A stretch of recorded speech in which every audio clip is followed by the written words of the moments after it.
Tehran ওয়াশিংটনের মধ্যকার যুদ্ধবিরতির সময়সীমা ফুরিয়ে যাওয়ার টানটান উত্তেজনার মাঝেই আসে স্বস্তির খবর। যতক্ষণ না ইরানের সাথে আলোচনা করে একটি চুক্তিতে পৌঁছানো যায় ততক্ষণ পর্যন্ত যুদ্ধবিরতির মেয়াদ বাড়ানোর ঘোষণা দিয়েছেন প্রেসিডেন্ট ডোনাল্ড ট্রাম্প। কিন্তু ট্রাম্পের এই ঘোষণাকে পুরোপুরি স্বস্তিদায়ক মনে করছে না তেহরান। বুধবার পার্লামেন্টের স্পিকার বাঘের ঘালিবাফের উপদেষ্টা মাহদি মোহাম্মদ বলেন, অনির্দিষ্টকালের জন্য যুদ্ধবিরতি বাড়ানো একটি আকস্মিক হামলার প্রস্তুতির কৌশল।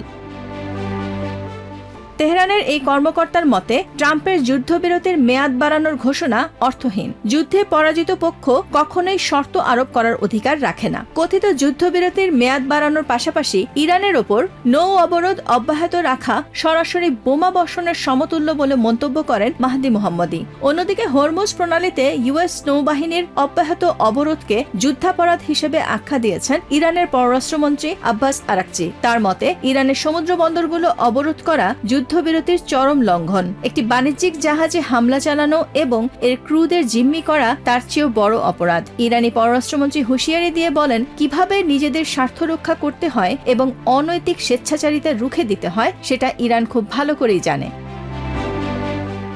বুধবার তেহরানের এক সংবাদ সম্মেলনে দেশটির পররাষ্ট্র মন্ত্রণালয়ের মুখপাত্র ইসমাইল বাঘি বলেছেন, যুদ্ধবিরতি বাড়ানোর পদক্ষেপ কিছুটা প্রশংসনীয় হলেও এটি সংলাপের জন্য পর্যাপ্ত গতি সঞ্চার করতে পারেনি।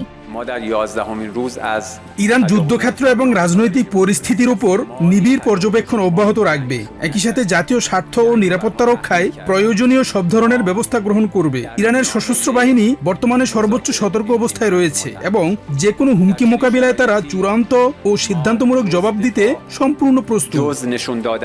কূটনৈতিক এই স্নায়ুযুদ্ধের মধ্যে শান্তি আলোচনা বাস্তবায়নের প্রচেষ্টা অব্যাহত রেখেছে পাকিস্তান। ইসলামাবাদের মধ্যস্থতায় অনির্দিষ্টকালের জন্য যুদ্ধবিরতি ঘোষণার পর প্রেসিডেন্ট ট্রাম্পকে ধন্যবাদ জানিয়েছেন পাকিস্তানের প্রধানমন্ত্রী শেহবাজ শরীফ।